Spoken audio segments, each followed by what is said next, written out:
morning, everyone. It's a pleasure to be in Chile. So I'm from Paris. Gleamer was founded in 2017, and we developed a suite of AI solution for X-ray. We decided to focus on it because actually it's a high volume exam with actually low time to dedicate for radiologists. So we started with trauma as a first use case because it's high volume. We had a lot of studies that show that there's a lot of mistakes that are done in the emergency department because actually no radiologists are looking at the images in Europe. Mainly it's emergency doctor and clinicians. So we wanted to tackle this topic to actually provide a solution that is reliable enough and that can help clinicians and radiologists to focus on reporting and making sure that there's no mistakes between the clinicians and the radiologist report. And on the other side, helping the clinician when they have to do a diagnosis at 2 a.m. and there's no radiologist around.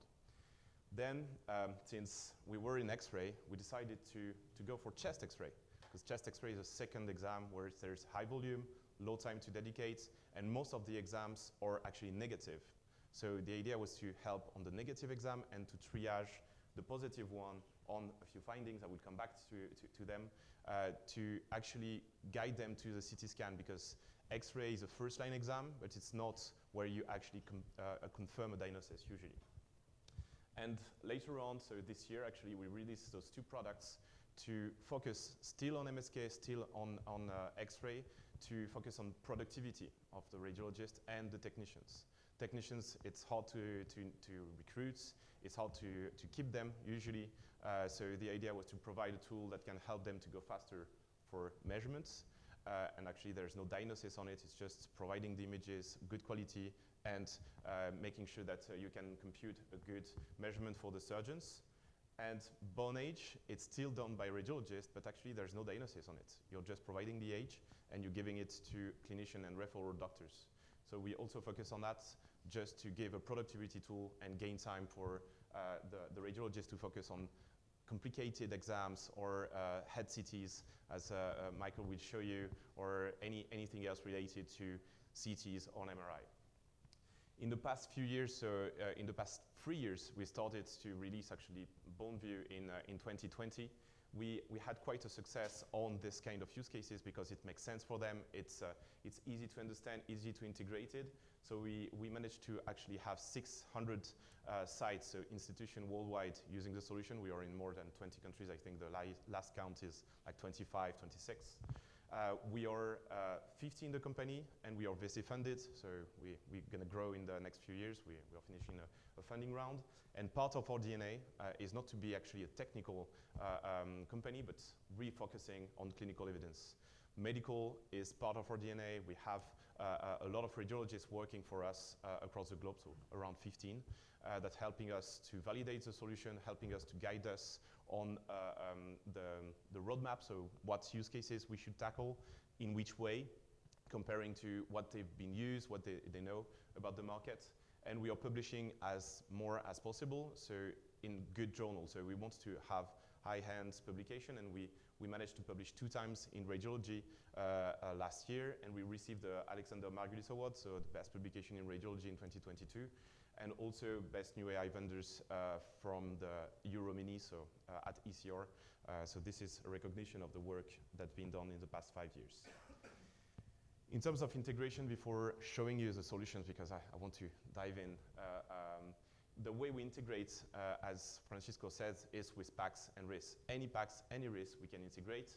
And the idea is to create a DICOM node to copy the images from the PACS to go to our system that is in the cloud. So we have cloud processing with GPUs to ensure a turnaround time. So from the PACS back to the PACS with the annotation below 2 minutes. The idea is for you to get the exam when you're getting on the screen.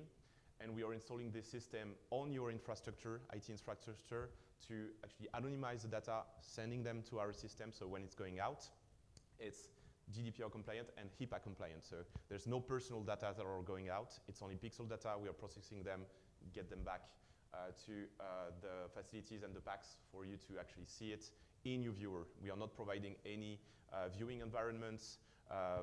So it's directly in the tools that you're using daily, and it's a background task, so there's no requests. We are providing everything here, like routing the exams and choosing the ones that needs to be processed or not. We have actually developed an algorithm that can detect the body parts, which exam needs to be triggered. So let's start with BoneView trauma, so the first product that we released. So we started with fracture, but fracture is not enough. Like there's a lot of things that you can see. You can say that it's negative for fracture, but it can be positive for something else. So we decided to extend to fracture, dislocation, so complete dislocation and subluxation, and effusions of the elbow, the knee, the ankle, as well as bone lesions. So bone lesions can be tumoral, infectious, can be malignant, benign, and we can not characterize, but choose which type of lesion we can detect in trauma context. We are covering the whole body below the neck, so we are not covering the cervical spine, we are not covering the skull, because actually there's no way to, no interest to do it as an X-ray. If there is a suspicion of trauma, you wanted to go for a CT, so we decided not to cover it to avoid misuse and actually false positive, false negative on a body part that can be of danger for the patient. We are covering the TL spine also for compression fracture, which is good also for osteoporosis diagnosis, and ribcage fracture, which is just painful to do. It takes a lot of time, so it's helping to go faster on this. We are covering adults and children. So we worked early on pediatric because we understood that it's going to be one of the biggest challenge of the solution. So if we wanted to be successful, we needed to cover pediatric with the right way. So covering all the characteristical fractures, so buccal fracture, Salter fracture, airline fracture, and anything that you can think for children. We worked early on with pediatric hospitals in Europe first, and then in the US and other countries. We are CE marked and FDA cleared, so it was the first solution to have both of certificates for detection. So we are a CADI, CADEX in the US for our solution. So we can put a box around it, which is harder to get. And we are also pediatric cleared for the past 2 months. So pediatric for the FDA is really, really hard to get. They're really picky because they don't want to have this kind of tool used on children if it's not reliable, and we managed to actually get the clearance on that. The way it's working, as I told you, it's directly in the packs, directly in your tool. So just imagine that on this exam, so there is a processing, it's a PACS. You will get in an additional series of images that will start with a summary table that will pick up everything that's been found or not by the AI. So here, without looking at the images, you can know that there is at least one fracture that got detected by the AI that needs to be assessed. No effusion, no dislocation. Bone lesions were not activated in this version. The number of images received and analyzed, not to have a black box, because if we were not sending anything, or if there was just a positive, but only one image got received, you wouldn't notice. So the idea is also to have this quality check for you, and then several levels of positiveness. I will show you that in a second. And then we are putting box around the areas as soon as we can see it. So here, the fracture is not to be seen actually, but on this image, here on the amatome, there is a fracture that is quite subtle, so it got missed actually in a study that we conducted, because there's no external sign and so on. So yeah, it's a good case. So here, a bounding box and the pathology that can be seen, and always also the number of region of interest for exams where there is a lot of box. You can make sure that you reported on everything. The way we designed the solution is with several levels of positive, actually, because it's not black and white. There is sometimes suspicious areas that needs to be assessed. So combining the two levels of confidence helps to detect more fracture. As at first it was just yes, no, but actually there was a gray area where it was going either in negative or in positive, and by redesigning the product, we had better performances by having those two levels. And we really thought about the design of the product, and I will show you. It's part also for DNA. It's to build a suite of AI that have the same look and feel and the same design principles to help on that. So positive is highly specific results. So when there is a box in solid line, that means that you can expect to have like positive findings in the end. Suspicious will be in dotted line, so we are bringing attention of the reader to make sure that it's been assessed, and it can be either positive, either you need a secondary exam, so a CT, an ultrasound, whatever the case you need to handle. Or it can be a false positive, because AI makes mistakes also, it needs to be mentioned, and usually the false positive comes from this category, because it was designed to be less specific, more sensitive than the positive one. Then on negative, we're sending back just the summary table. We have a high negative predictive value, it's above 99.5%, so we are doing a low mistakes on the negatives when we are sending negatives. And then if there is anything that's happened where we can't process everything, we'll say that it's not available. It's not a complete analysis, so you need to be aware of it, and you will know how many images got analyzed on the whole study. So it's straightforward for you. If there's also something abnormal, it will be written here. So here it was a body part that was not covered, not supported, so you know straight away. You don't have to think about why it's not been handled. On the work list of the packs, for example, in Infinite, we know how to integrate this, is to get actually in the work list the result of the AI, so positive, doubtful, negative, straight away, so you can decide to tackle either the positive first, negative first. When you have piling exam, you know which one to handle first. So it's pure productivity. So as I told you, we are really focusing on having a lot of publications. So we have 6 major publications on BoneView in several journals, including radiology. And overall, what we showed is that we can decrease the false negative on fracture. We focused on fracture in the studies because it's the most requested case. We showed that we can decrease by 30% on average for any location. So we did it in the US, in Europe in several locations, and we are actually conducting studies in different parts of the world, including Brazil soon. And we showed that we can increase and improve the sensitivity of the readers when they are using the AI by 20% and the specificity by 5%. Specificity usually either drops or is maintained by AI usage, and actually it's a good result to show that it can also help to be more specific for any reader, and it's regardless the seniority and the specialty. So we can think about like MSK specialists that they won't get any benefits out of it, but actually on some cases it's highlighting areas where you can miss something. We also showed that we have the same level of performances between 2 years old and 21, so basically adults and children. And this is why we got the FDA clearance, because we really focus on that. It's really important to get the same performances across all age groups, so you don't have to think too much. Okay, it's a 2 years old cases, so it should trigger more false positive, false negative. Also the productivity gain, we show that we can decrease the reading time per case by 20 to 35%. And overall showing that it can improve productivity. And we did also prospective studies in Germany showing that it can improve the reading of any residents because they were afraid of the residents in radiology at night. It helped them to have better accuracy and less work in the morning to reread the cases for the second reading. Measurement now. So measurements is quite a straightforward solution.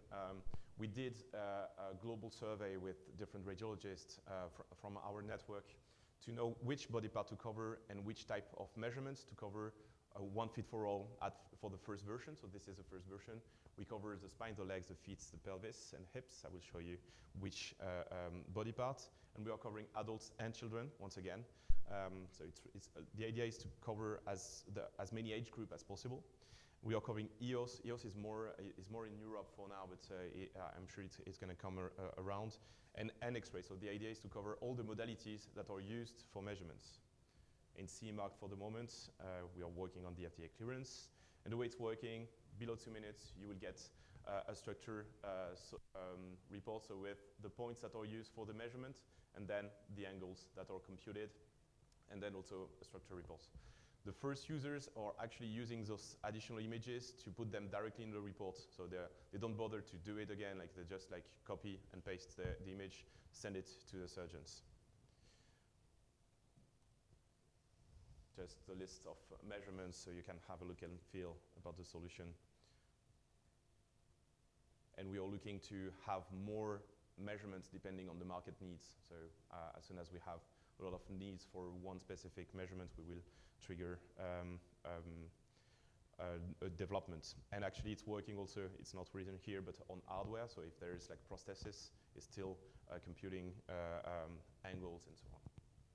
We also did a publication, so it's going to be published soon, I think, in the European Journal of Radiology, showing that for all the body parts that we are covering, we did with 100 radiographs per body part. We have a mean average error on angles less than 4 degrees, and for measurements for legs, for length, sorry, it's less than 2 millimeters. So it's within the standard of any like technician, radiologist, surgeons. So it's quite reliable. Also, the success rate is quite high. For bone age, we based it on the gradation pi atlas with frontal hand acquisition. So as soon as there is a kit frontal hand acquisition, we will provide an age, because sometimes we're just doing like another exam, but there is a hand where you can compute the age and can bring actually value. So we are computing it, and we are giving a result from 3 years old to 18 without exact numbers from 17 and a half to 18, not to be used by customs and immigration. It's CE mark for now. FDA, we don't know if we're going to go for it because there's not a lot of requests from the US customers for now. And the way it's working, it's the same. Additional image within 2 minutes with the computation of the chronological age based on the DICOM information, and then the age based on gradation pi with the standard deviation information and so on. We also did a publication showing that the mean average error of our solution is less than the general radiologist that will do the exam. Pediatric radiologist obviously can have the same performances than us, but it's more for helping anyone that is doing bone age. So the idea is to get the expert level reading to any doctors, and the success rate is 94%. For chest view, so we co-developed it with Paris hospitals, Paris University Hospital. We have a 7 years research program with them. So they're all helping us on the annotation, on getting the data, on the design, on how to how to integrate it in the workflow. So we decided to go for 5 type of findings. So pneumothorax, because it's an urgent finding that needs to be tackled. Consolidation. So consolidation integrates a lot of things. It's the definition of a consolidation on CT, so filling of the alveoli. We didn't want to actually separate and characterize the consolidation, because most of the time it's not on the X-rays that you will do it. You will do with additional signs, biological analysis, or anything else. So the idea is just to say there is something here, it's a consolidation that needs to be handled. Pleural effusion, which is semi-urgent finding in our opinion, and then nodule and mediastinal masses. So on nodules, we will have a new version that will characterize the nodule, if it's calcified or not, and different features on all those findings. We are covering standing, sitting positions, so APPA, frontal and lateral views. We are also covering bedside, even if we know that we have a little more false positive on it, just by the positioning, that the quality of the images is really low depending on the machine, so we are more relying on the modalities that is used. But it's important to show that we are also covering the lateral views, because most of the AI on the market right now, chest X-ray, are not covering the lateral view, but the lateral view is bringing actually value to validate the finding. For now, it's working only for adults above 15 years old, comparing to the others, because actually we use the CT scan as a gold standard. So for annotation, we used CT scan exam with an X-ray combined to make sure that when it was seen on the CT and seen on the X-ray, then it was annotated to have a higher sensitivity and higher specificity for the first versions. And we are working right now with a pediatric hospital in Europe to actually provide a solution that is dedicated to pediatric. So it's CE mark for now. Application for FDA is in the making. We want to be the first one to have CAD-E, so detection tool. No AI managed to do it for now, so it's quite a challenge, because what's bringing value, it's not only a triage. You need to actually show what's in it, and triage versus detection is really different. So the way it's working, it's the same than BoneView. So it's absolutely the same type of use case. It's emergency care, so we wanted to have the same look and feel, the same design, the same way to use the results. So which pathologies can be seen or not. So here we know that there's pneumothorax and pleural effusion, the number of images received and analyzed, and positive, doubtful, negative. And if there is BoneView and chest view on one single exam, you will get one single summary table with one block for BoneView, one block for chest view here. And then bounding box around the areas of interest and the number of it. So I won't come back to the design, but it's the same, and work list prioritization is still possible. We just applied for publication for this one. So we took 12 readers, different level of seniority, residents, general radiologist, senior radiologist in thoracic imaging, with 500 exams to read with and without, and half of the exam positive and half of the exam negative. And we showed that we improve the sensitivity of every single reader, and for general radiologists, the gap is 36% on pneumothorax. Pneumothorax is supposed to be a finding that can be easy to see, but actually on this data set we showed that it was more accurate with the help of BoneView, and we use a CT scan as a gold standard, so it's a strong protocol for the validation of the solution. And we maintain specificity on this one. Chest X-ray, it's difficult to improve the specificity of the reader because of the quality of the exam, because of the sensitivity of the exam by itself, and decreasing the reading time by 31%. So still the same gain in productivity and helping to be more accurate. This is why we design our AI and how we designed our AI. Don't know if you have any questions.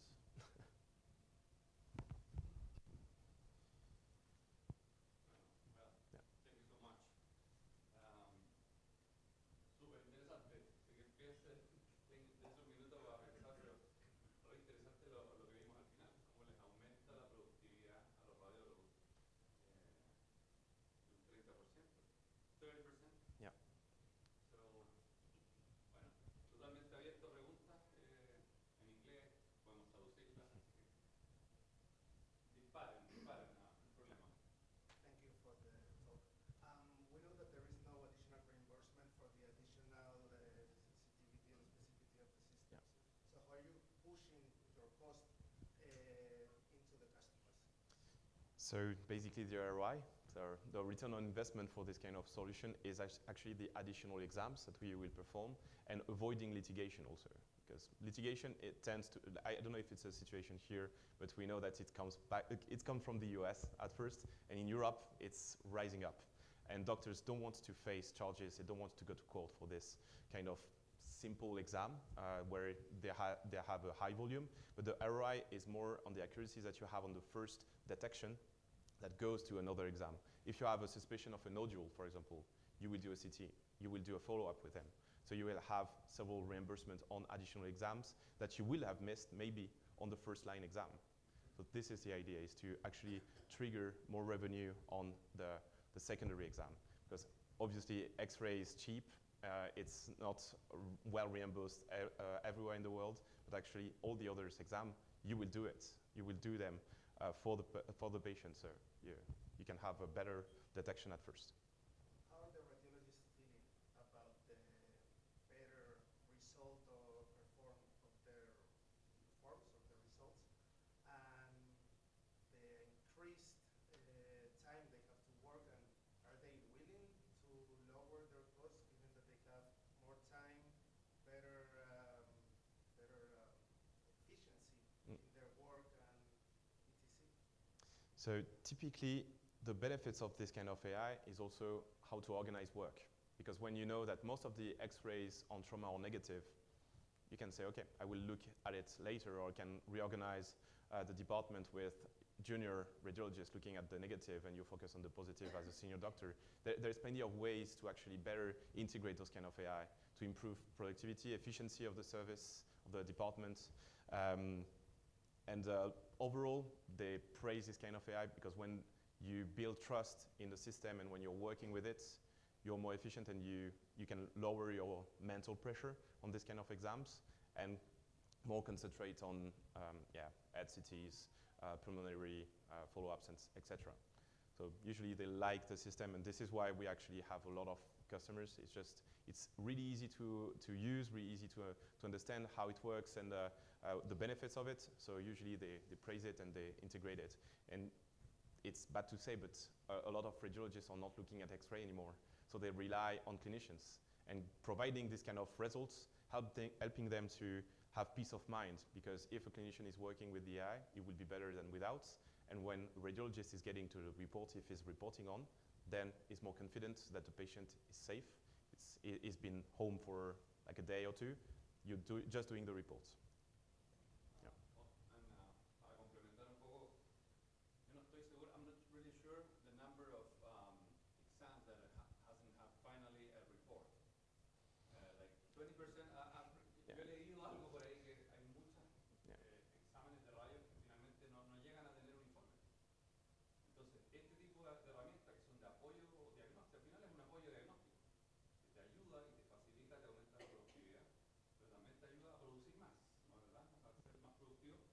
Por ende, muchos de estos exámenes que antes quedaban así como, no tiene nada, ahora van a tener su informe, por ende se van a poder cobrar. Y finalmente es un poco lo que dice Yassine, que les facilita la vida, es un poco lo que hemos visto.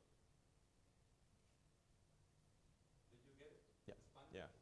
I understand Spanish. I can't speak it, but. Hi, thank you for your presentation. I was wondering, because you spoke about false negatives and how this technology can find things that might have been passed on by radiologists. So I was wondering, you showed some impressive false negative detection numbers, but how many of those false negatives are clinically relevant? I mean, they change the management that's performed for the patient. I have the numbers. Can I take 5 minutes to present it? Yeah. So I will illustrate on a data set because I can speak about it like this, but it's easier. Like we did a study with 3 months consecutive data, so it's published. It's a European Journal of Radiology. So consecutive exam from a 3 months practice. We took the exam, so without the reading, like it's a retrospective study. So it's just the radiologist in clinical workflow with every stress, everything that you can think of. So a little less than 5,000 exam, 561 patients with at least one fracture. Actually, the total count was 668 in the radiologist reports. We took those exams, processed it with the AI, and asked the 2 senior MSK specialists to read all those exams to see if there is like some miss. Actually, in the end, there were 785 patients with at least one fracture. 768 came back positive by the AI. So it's 886 AI confirmed fracture by the second reading of the MSK specialist, so 26% more fracture detected. We missed 17 fracture. On those 17, obviously it was low number, so easy to know where it's coming from. So largely displaced fracture.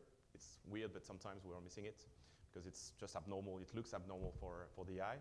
And avulsion fractures, sometimes we are missing them because it can be really tiny. So the sensitivity 97.8%, negative predictive value 99.5%, and on the negative ones, it's really important to be accurate. In 88% of the cases, we will send back a negative exam, so it's quite reliable on it.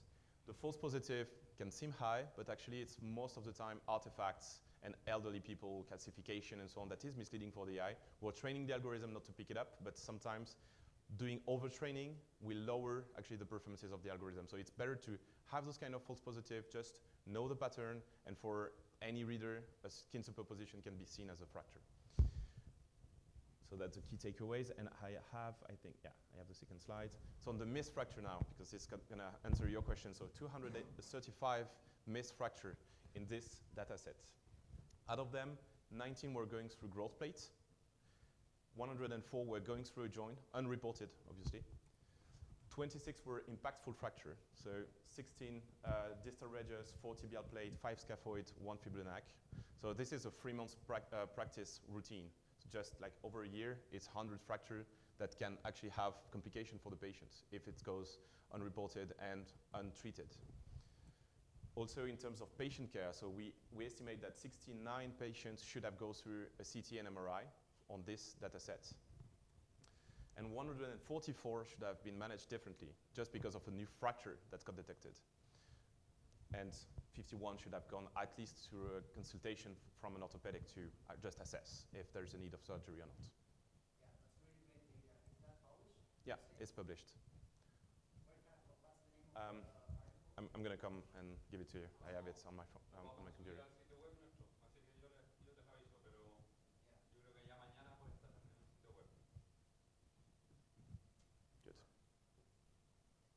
Yo siempre trato de hacer el ejemplo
What, You understand what I mean?